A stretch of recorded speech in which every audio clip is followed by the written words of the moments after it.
Hello friends, कैसे हैं आप सब। आज तो ब्लैक मंडे नहीं, इनफैक्ट रेड मंडे था।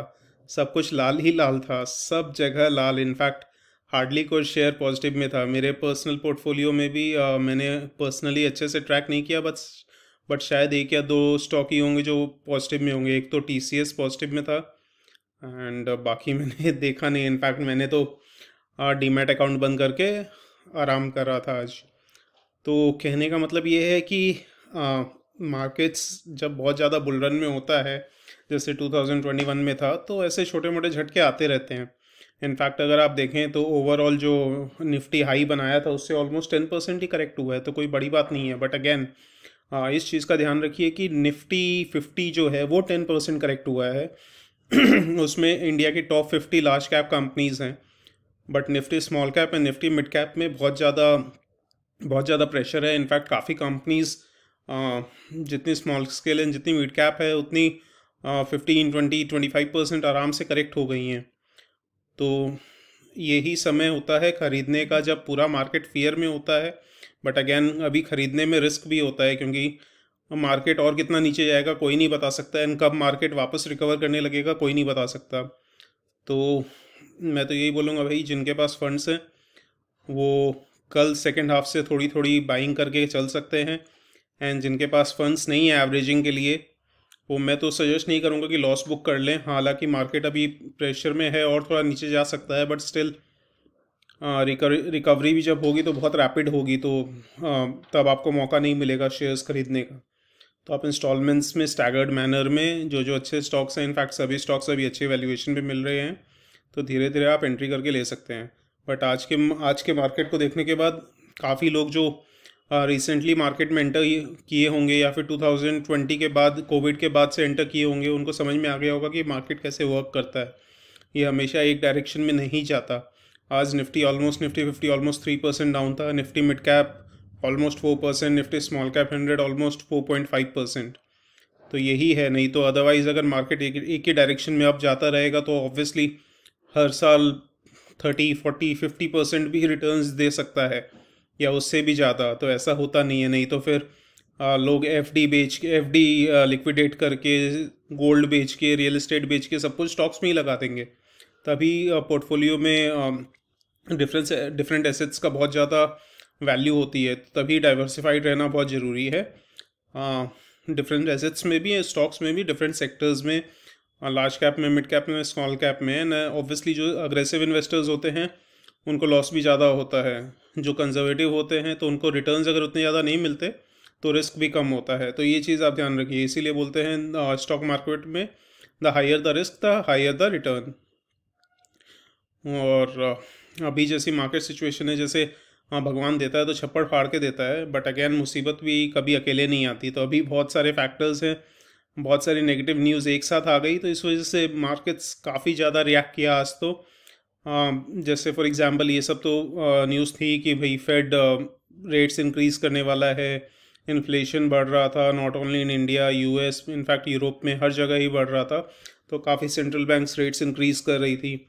और अभी क्या बोले, सोने पे सुहागा या जो भी बोले, रशिया एंड यूक्रेन की न्यूज़ भी काफ़ी दिन से थी, बट टेंशन्स और ज़्यादा बढ़ गई हैं। काफ़ी लग रहा है कि शायद रशिया यूक्रेन को इन्वेड कर दें। वैसा होगा तो क्या होगा कि ऑब्वियसली सब कंट्रीज़ अभी सबके पास न्यूक्लियर पावर है, तो एक फुल फ्लेजेड वॉर होने का तो कोई चांस नहीं लग रहा, क्योंकि सब जानते हैं कि भाई जैसे थेनोस चुटकी बजा के आधी दुनिया को गायब कर दिया था, तो अभी तो अगर ऐसा कुछ फुल फ्लेजेड वॉर होती है तो आधी क्या, ऑलमोस्ट 70-80% दुनिया ख़त्म हो जाएगी। न्यूक्लियर आर्म्स जितने हैं दुनिया में, तो वो तो कोई फ़र्क नहीं पड़ता। न्यूक्लियर वॉर तो या फिर फुल फ्लेजेड वॉर तो नहीं होगी, बट रशिया अगर इन्वेड करता है तो क्या होगा, पॉलिटिकल सैंक्शंस, इकोनॉमिक सैंक्शंस वगैरह।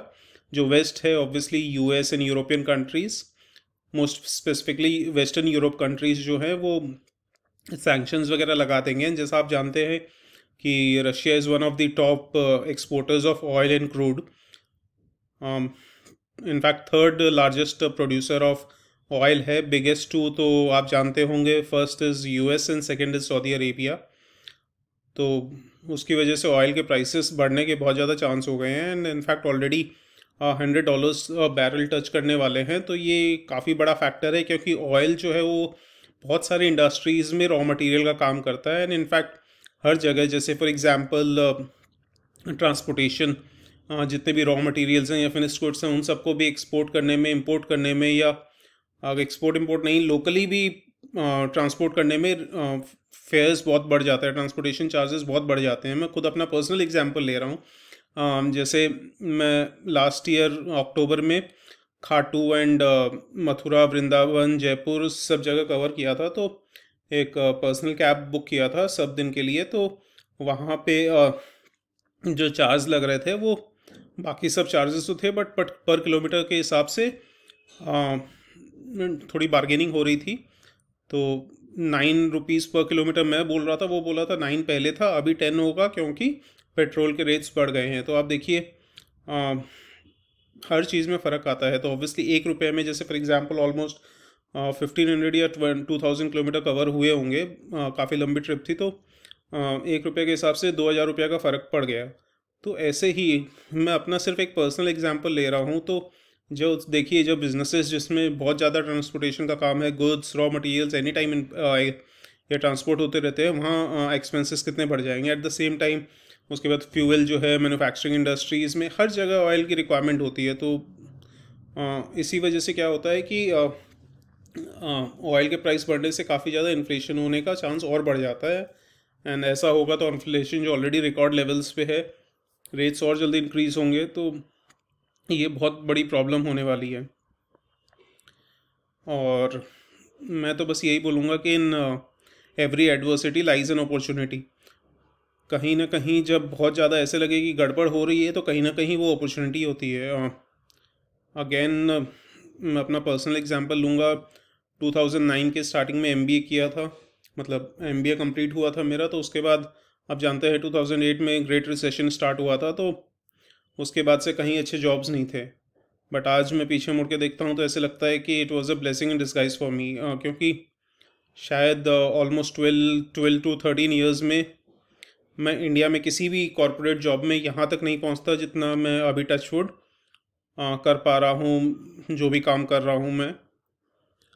तो ये एक अपॉर्चुनिटी है। मुझे लगता है कि अभी तो काफ़ी सारे स्टॉक्स अच्छे वैल्यूएशन पे मिल रहे हैं, बहुत अच्छे वैल्यूएशन पे मिल रहे हैं। तो कल आप फर्स्ट हाफ में हो सकता है मार्केट गैप डाउन ओपनिंग होगी, बट सेकेंड हाफ में मेरे को लगता है मार्केट थोड़ा रिकवर करना चाहिए। नहीं तो सेकेंड हाफ या फिर डे आफ्टर टुमारो आप मॉर्निंग में कुछ ऐसे शेयर्स खरीद सकते हैं मार्केट सिचुएशन देख के। अगर और कोई बहुत ज़्यादा नेगेटिव न्यूज़ नहीं आती है तो मेरे को लगता है अभी मार्केट्स बहुत अच्छे वैल्यूएशन पे अच्छे स्टॉक्स लेने के लिए। एंड अगर एवरेजिंग या नए स्टॉक्स लेने के पैसे नहीं है, तो मेरे एक फ्रेंड ने कमेंट किया था, तो मैंने उसको बोला था कि क्या, वो उसने मुझसे पूछा था कि अगर एवरेजिंग करने के पैसे नहीं है तो क्या कर सकते हैं। मैंने उसको बोला कि फिर तो आप तंबूरा ही बजा सकते हैं और क्या कर सकते हैं। तो फिर तो कोई obviously wait and watch. But बोलना आसान है, मजाक की अलग बात है। बट मैं समझ सकता हूँ। देखिए मेरा जो है मैं काफ़ी अच्छे प्रॉफिट्स में था, तो अभी प्रॉफिट्स कम हो रहे हैं तो इतना हर्ट नहीं हो रहा। लेकिन जो लोग अभी रिसेंटली मार्केट में एंटर किए थे, जिनका प्रॉफिट इतना ज़्यादा नहीं था, या 3, 4, 5% के आसपास ही ऊपर था प्रॉफिट, या ऑलमोस्ट फ्लैट पोजीशन भी चल रहे थे, या जिनका लॉस इंक्रीज हुआ है, उनके लिए ज़्यादा, मेरे हिसाब से तो ज़्यादा पेन दे रहा होगा। तभी मैंने अपने चैनल के सर्वे में भी ऐसा ही क्वेश्चन पूछा था कि भैया कौन सा फैक्टर ज़्यादा पेन देता है, जब आपका प्रॉफिट 1000 रुपीज़ कम हो जाए या फिर जब आपका लॉस 1000 रुपीज़ बढ़ जाए। तो जिनका लॉस बढ़ रहा है उनके लिए ये ज़्यादा पेनफुल होगा, क्योंकि घर से पैसे जा रहे हैं। फ़र्क हालांकि लॉजिकली देखा जाए तो दोनों चीज़ सिचुएशन एक ही है, लेकिन फिर भी जब आपका प्रिंसिपल, जब आपका इन्वेस्टेड कैपिटल कम होने लगता है तो टेंशन की बात हो जाती है। बट आप पैनिक मत करिए, मार्केट्स हैं, ऊपर नीचे जाएंगे ही, कोई बड़ी बात नहीं है। आप अपना बस थोड़ा सा होराइजन जो है वो थोड़ा लॉन्ग टर्म का रखिए, ज़्यादा शॉर्ट टर्म का रखने से प्रॉब्लम्स होंगी।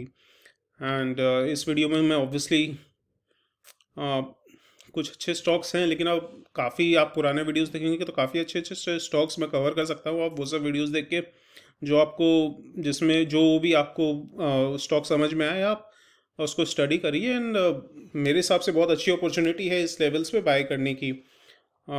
जैसे और एक स्टॉक जो अभी ट्रैक में आया है, इनफैक्ट मैथन एलॉयज़, इसका रिजल्ट्स शायद कल ही आया था, बहुत ग्रेट रहा है इनका। इनफैक्ट 2-3 क्वार्टर से बहुत रैपिडली ग्रो कर रही है कंपनी, तो ये भी मेरे रडार पे है। तो आज शायद ये डाउन नहीं हुई है, इनफैक्ट शायद अच्छा ग्रोथ आया है इसमें, अच्छा स्टॉक प्राइस राइज किया है क्योंकि रिजल्ट्स के कारण। तो ये आप रडार पे रख सकते हैं। मैं भी इस कंपनी को ट्रैक कर रहा हूँ, डिटेल में स्टडी करूँगा, तो अच्छी लगी तो लूँगा।